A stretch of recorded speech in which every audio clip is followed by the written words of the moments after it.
कहते हैं कि दुनिया में मन सबसे ज्यादा शक्तिशाली चीज होता है। अगर किसी चीज को तुम पूरे मन से चाह लो तो तुम उसे हासिल कर सकते हो। यह मैं नहीं कहता, यह सभी महापुरुषों का कहना है। लेकिन अगर यह सत्य है, यह सच है, तो हम जो अपने मन से चाहते हैं वह हमें हासिल क्यों नहीं होता है। कोई भी इंसान अपने मन में तो दुख नहीं चाहेगा, लेकिन वो रहता तो दुखी है। हर इंसान अपने मन से तो कामयाब होना चाहता है, खूब पैसा कमाना चाहता है, लेकिन फिर भी वह कामयाब नहीं होता। भला ऐसा दुनिया में कौन इंसान होगा जो अपने मन में यह चाहेगा कि मैं नाकामयाब रहूं या मैं पैसा ना कमाऊं। सोचने की बात है तो इसमें दो चीज निकलकर सामने आती है। या तो वह महापुरुष गलत थे जिन्होंने यह बात बोली कि मन से चाही हुई चीज हासिल हो जाती है, या फिर हम गलत हैं। आज मैं आपको जो कहानी बताने वाला हूं उसमें आपको एक ऐसा मंत्र मिलेगा। उसे समझने के बाद आपको एक ऐसे मंत्र का पता चलेगा जिससे आप यह समझ पाएंगे कि अपने मन से कोई भी चीज कैसे करवाई जाती है, मन में किसी भी बात का बीज कैसे बोया जाता है। यह इस कहानी से आपको अच्छी तरह से समझ में आ जाएगा, और इससे आप यह भी समझ पाएंगे कि आकर्षण का नियम, लॉ ऑफ अट्रैक्शन, कैसे काम करता है। कहानी छोटी सी है लेकिन बहुत ही गहरी है। इस वीडियो को पूरा लास्ट तक देखना, तो ही आप अच्छे से इस कहानी का पूरा लाभ ले पाएंगे। तो चलिए कहानी शुरू करता हूं और समझते हैं कि मन का मंत्र क्या है, ये कैसे काम करता है। मन का मंत्र, अपने मन को कंट्रोल कैसे करें। एक बार की बात है, एक आदमी के जीवन में सिर्फ दुख ही दुख थे। वह जो भी काम करता उस बेचारे का वह काम पूरा ही नहीं होता। घर में आता तो घर में क्लेश बना रहता, किसी से कोई मदद मांगता तो कोई उसकी मदद नहीं करता। ऐसा लगता था कि चारों तरफ से उसके ऊपर दुख का पहाड़ टूट पड़ा है। उसे समझ नहीं आ रहा था कि मैं इन दुखों से कैसे पार पाऊं। वह दिन रात यही सोचता रहता था कि अपने दुखों से छुटकारा कैसे पाना है। इसी कारण से वह रात में सो भी नहीं पाता था। उसकी आंखों के नीचे बड़े बड़े काले घेरे बन गए थे, जो इस बात का प्रतीक थे कि वह आदमी कितना दुख में है और कितना चिंतित है। कभी कभी तो उसके मन में आत्महत्या करने के भी ख्याल आते थे, लेकिन अपने परिवार की चिंता करके वह यह कदम नहीं उठा पाता था। वह इतना दुखी हो गया कि उसने निर्णय किया कि वह इन दुखों से छुटकारा पाकर ही रहेगा। इसके लिए चाहे उसे कितनी ही मेहनत करनी पड़े, कुछ भी करना पड़े, चाहे अंगारों पर चलना पड़े, लेकिन इन दुखों से छुटकारा हासिल करके ही रहेगा। ऐसे ही एक दिन उसने अपने मित्र से पूछा कि मैं अपने जीवन को कैसे सुधारूं। उसके मित्र ने उसे बताया कि तुम किसी बाबा के पास जाओ। बाबाओं के पास ऐसा मंत्र होता है जिससे सारे दुख मिट जाते। ऐसे ही एक दिन उसने अपने मित्र से पूछा कि मैं अपने जीवन को कैसे सुधारूं। उसके मित्र ने उसे बताया कि तुम किसी बाबा के पास जाओ। बाबाओं के पास ऐसा मंत्र होता है जिससे सारे दुख मिट जाते हैं, जीवन खुशियों से भर जाता है और धन संपदा भी हासिल होती है। तुम किसी ऐसे बाबा को ढूंढ लो, बस तुम्हारा काम बन जाएगा।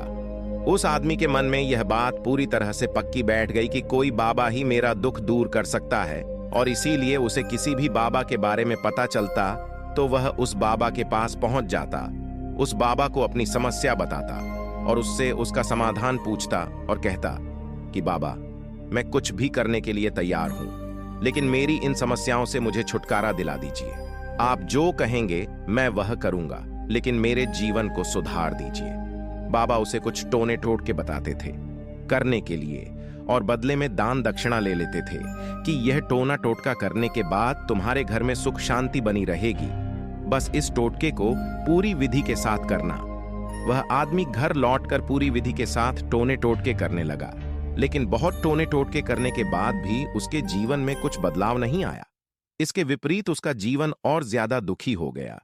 जो भी बाबा उसे टोना टोटका देता था वह बदले में उससे दान दक्षिणा लेता था, जिस कारण से उसका धन भी धीरे धीरे खत्म हो रहा था। इससे उसके जीवन में दुख और ज्यादा बढ़ गया। तब उसे लगा कि बाबाओं के पास जाने से तो मेरे जीवन में दुख कम होने की वजह बढ़ते ही जा रहे हैं, तो मुझे क्या करना चाहिए? बाबाओं के पास जाऊं या ना जाऊं? फिर एक दिन एक आदमी ने उसे बताया कि तुम अपने घर में किसी पंडित को बुलाकर हवन करवा लो। हवन होगा, घर शुद्ध हो जाएगा। कोई भी बुरी ऊर्जा होगी घर में तो वह घर से बाहर चली जाएगी। किसी पंडित को बुलाकर पूरे विधि विधान, उसे मंत्र उच्चारण कराओ, हवन कराओ, जिससे घर में सुख शांति आए। उस आदमी के मन में यह बात बैठ गई। और उसने एक पंडित को अपने घर पर बुलाकर हवन करवा दिया। हवन अच्छी तरह से संपन्न हुआ। बदले में पंडित ने भी अच्छी दान दक्षिणा ली और उसके बाद वह वहां से विदा हो गया। लेकिन कुछ दिनों के बाद उस आदमी को महसूस हुआ कि उसके जीवन में अभी भी कोई बदलाव नहीं आया है। अब वह आदमी पूरी तरह से दुखी हो गया और ज्यादा परेशान हो गया। अब तो उसे लगने लगा था कि मेरे जीवन में से दुख कभी खत्म ही नहीं होंगे। और यही सोच सोचकर उस आदमी का बुरा हाल हो गया था। फिर एक दिन उसे अपने मित्र से एक ऐसे बाबा के बारे में पता चला जो समाधान बताने के लिए कोई दान दक्षिणा नहीं लेता था। उस आदमी को लगा कि यह बाबा दूसरे बाबाओं की तरह नहीं हो सकता, क्योंकि यह तो दान दक्षिणा लेता ही नहीं, और अगर दान दक्षिणा नहीं लेता तो यह सच में कोई सिद्ध बाबा होगा। और यही सोचकर वह उस बाबा के पास पहुंच जाता है। जब वह आदमी वहां पर पहुंचता है तो वह बाबा ध्यान में बैठे हुए थे। यह देखकर वह आदमी वहीं पर चुपचाप बैठकर ध्यान से बाहर आने का उनका इंतजार करने लगा। थोड़ी देर बाद बाबा ने आंखें खोली तो सामने एक दुखी और परेशान युवक को बैठे देखा। उसकी आंखों के नीचे काले घेरे देखकर ही समझ गया कि यह आदमी अपने जीवन से कितना परेशान है। उसे संबोधित करते हुए बाबा ने पूछा कि बच्चा, क्या चाहते हो? बाबा के पास क्या लेने आए हो? उस आदमी ने कहा कि बाबा, मैं अपने जीवन से बहुत परेशान हूं। मैंने इन दुखों को दूर करने के लिए बहुत सारे रास्ते अपनाए। मैंने हर वो तरकीब करके देखी जो किसी बाबा ने मुझे बताई। हर वो काम किया जो कोई भी इंसान ने मुझसे करने को कहा, लेकिन मेरे जीवन के दुखों में कोई कमी नहीं आई। परंतु बाबा, इसके विपरीत मेरे जीवन में दुखों में बढ़ोतरी हो गई है। मुझे समझ में नहीं आ रहा है कि मैं क्या करूं। कभी कभी तो मैं आत्महत्या करने की सोचता हूं, लेकिन मैं अपने परिवार की सोचकर मैं यह कदम नहीं उठाता हूं। मैंने आपके बारे में बहुत सुना है बाबा, और मैं बहुत उम्मीद के साथ आपके पास आया हूं। कृपया करके मुझे कोई ऐसा मार्ग बताएं जिससे मुझे अपने दुखों से छुटकारा मिल जाए। मैं अपने दुखों से छुटकारा पाने के लिए कुछ भी करने को तैयार हूं। आप मुझे कोई भी रास्ता बताएं, चाहे वह रास्ता कितना ही कठिन क्यों ना हो, मैं उसको पार करके रहूंगा। बाबा ने महसूस किया कि आदमी तो सच में बहुत परेशान है। बाबा ने उसकी बात सुनकर कहा कि बच्चा, दुखों को दूर करने के लिए मंत्र ऐसे ही नहीं मिलते हैं। मंत्र पाने के लिए कुछ करना पड़ता है। क्या तुम कुछ कर सकते हो? यह सुनकर पहले तो उस आदमी ने सोचा कि यह बाबा भी मुझसे दान दक्षिणा मांगेंगे, लेकिन और कोई रास्ता ना पाकर उस आदमी ने कहा, बाबा, आपको जितना भी दान दक्षिणा चाहिए मैं देने के लिए तैयार हूं, लेकिन आपका मंत्र सच्चा होना चाहिए, वह पूरा होना चाहिए, उसका फल मुझे मिलना चाहिए। उसके बाद जो भी आप दान दक्षिणा लेना चाहते हो मैं आपको दे दूंगा। बाबा ने कहा, दान दक्षिणा तो बहुत छोटी चीज है, मुझे वह नहीं चाहिए। इस पर वो आदमी सोच विचार करके बोला, तो बाबा, मैं अंगारों पर भी चलने के लिए तैयार हूं, आप मुझे बस आज्ञा दीजिए। बाबा ने कहा कि अंगारों पर चलने वाली छोटी चीज मैं तुमसे नहीं कराने वाला हूं। मैं जो तुमसे कराने वाला हूं वह बहुत कठिन मंत्र है, उसे पूरा कर पाओगे तुम। उसने कहा, बाबा, आप मुझे बताइए तो सही, मुझे करना क्या होगा? मैं कुछ भी करने के लिए तैयार हूं। इस पर बाबा ने उसे कहा कि यहां से जब तुम अपने घर जाओ तो रास्ते में अपने मन में यह दोहराते जाना कि मैं सुखी हूं, मैं सुखी हूं, मैं सुखी हूं। बार बार अपने मन में यही दोहराना, और याद रहे, जुबान पर यह नहीं आना चाहिए, यह सिर्फ मन में दोहराना है। यह सुनकर वो आदमी बोला, बाबा, बस इतनी सी बात, यह तो मैं चुटकी बजाते कर लूंगा, लेकिन इससे होगा क्या? बाबा बोले कि इस मंत्र को करके तो देखो, वैसे भी तुमने इतने बाबाओं के मंत्र किए हैं, तो इस मंत्र को भी करके देख लो। उस आदमी ने सोचा कि बाबा कुछ दान दक्षिणा तो ले नहीं रहे हैं, और छोटा सा मंत्र है, इसे तो मैं कर ही लूंगा। वो आदमी बोला, ठीक है बाबा, मैं यह मंत्र जरूर करूंगा। और वो आदमी यह कहकर वहां से चलने लगा। लेकिन जैसे ही वह चलने लगा, पीछे से बाबा ने बोला कि बच्चा, एक बात याद रखना, जब तुम यह मंत्र अपने मन में दोहराना तो तुम्हारे मन में बंदर के विचार नहीं आने चाहिए, बंदर का ख्याल भी नहीं आना चाहिए, तो ही यह मंत्र सिद्ध होगा। आदमी बोला, मुझे तो आज तक बंदर का कोई विचार ही नहीं आया, तो अब क्यों आएगा? आप चिंता मत करिए बाबा, मैं बस मन में यही दोहराऊंगा कि मैं सुखी हूं, मैं सुखी हूं, मैं सुखी हूं। इसके अलावा बंदर का कोई भी विचार मेरे मन में नहीं आएगा। यह कहकर वह आदमी वहां से चल देता है।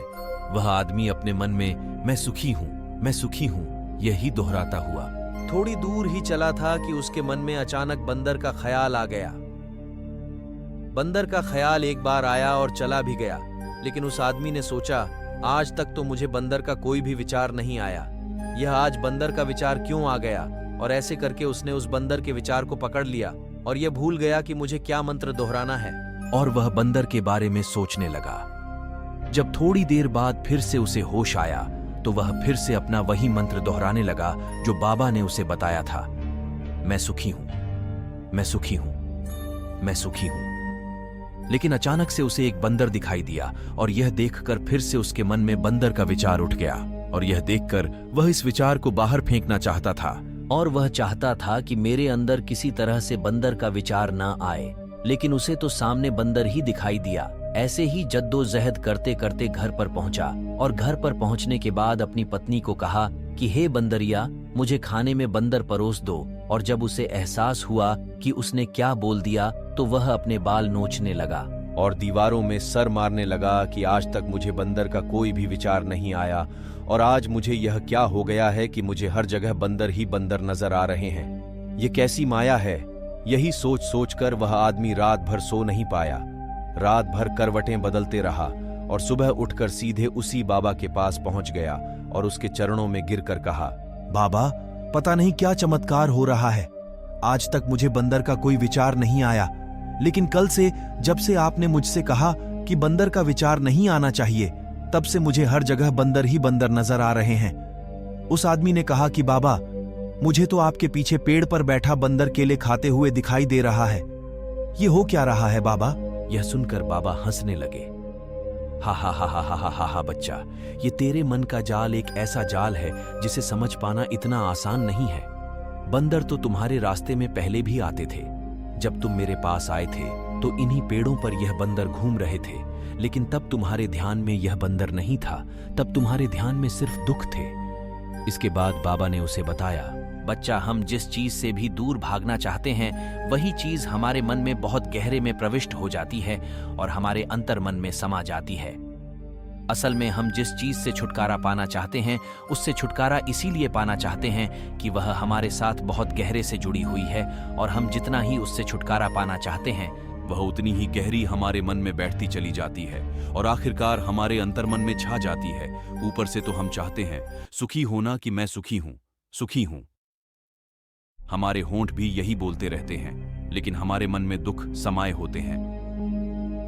हमारे विचारों में हमारे मन में दुख ही दुख दिखाई देते हैं। इसीलिए अपनी जुबान से बार बार यह बोलने से कि मैं सुखी हूं, हम सुखी नहीं होंगे जब तक यह मंत्र हमारे अंतर्मन में प्रविष्ट नहीं होगा।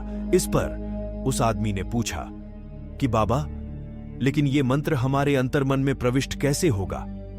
यह सुनकर बाबा ने कहा कि बच्चा, अपने दुखों से लड़ना बंद कर दो। जब तक तुम अपने दुखों को दूर करने की सोचते रहोगे तब तक वो दुख तुमसे चिपके रहेंगे, तब तक वो दुख तुम्हारे अंतर्मन पर अपना राज बनाए बैठे रहेंगे। और जिस दिन तुम उन दुखों के बारे में सोचना ही छोड़ दोगे, उन दुखों से छुटकारा ही नहीं पाना चाहोगे, उसी दिन से तुम्हारे जिंदगी से दुख गायब हो जाएंगे। क्योंकि किसी भी चीज से छुटकारा पाने के लिए हमें उस चीज के बारे में सोचना पड़ता है, और हम जितना ही उस चीज के बारे में सोचते हैं वह उतनी ही गहरी हमारे मन में प्रविष्ट होती चली जाती है। हम अधिकतर समय दुखों के बारे में ही सोचते हैं। हम यही सोचते हैं कि हमारे जीवन में दुख है और हमें इससे छुटकारा पाना है। इसी वजह से बार बार सोचने से वो दुख हमारे अंतर्मन में प्रविष्ट हो जाते हैं और हमें एहसास भी नहीं होता। इसीलिए अगर तुम दुखों से छुटकारा पाना चाहते हो तो दुखों से छुटकारा पाने के बारे में सोचना छोड़ दो, तुम्हें दुखों से छुटकारा मिल जाएगा। अक्सर आदमी धूम्रपान छोड़ना चाहता है, शराब छोड़ना चाहता है, सुबह अपने आप से यह वादा करता है कि मैं कोई भी गलत काम नहीं करूंगा, लेकिन शाम को जब लौटता है तो नशे में चूर होकर लौटता है। ऐसा क्यों होता है? जो हम सोच रहे हैं वह पूरा कर ही नहीं पा रहे हैं। असल में हम उस चीज को बहुत ज्यादा तवज्जो दे रहे हैं, उस चीज को बहुत ज्यादा अहमियत दे रहे हैं। जब भी हम उस चीज को छोड़ने के बारे में सोचते हैं तो हम उसकी इंपॉर्टेंस यानी कि विशेषता और ज्यादा बढ़ा देते हैं। हमारा मन उस चीज के बारे में जितना ज्यादा सोचेगा, शराब या धूम्रपान छोड़ने के बारे में जितना ज्यादा सोचेगा, हमारा मन उतना ही उस चीज के पीछे ज्यादा भागेगा। हमें उस चीज से लड़ना नहीं है, बल्कि बिना सोचे गुजर जाना है। और अगर हम इस मंत्र को समझ लेते हैं तो हम अपने जीवन में जो भी पाना चाहते हैं उसे अपने अंतर्मन में डाल सकते हैं। और एक बार वो लक्ष्य हमारे अंतर्मन में बैठ जाता है तो फिर सफलता पाने में कोई समस्या नहीं आती, कोई दिक्कत नहीं आती। तो दोस्तों, कैसी लगी आपको ये कहानी? अच्छी लगी तो अपने दोस्तों से शेयर जरूर करना और हमारे चैनल को सब्सक्राइब जरूर करना। आपका बहुत बहुत धन्यवाद दोस्तों।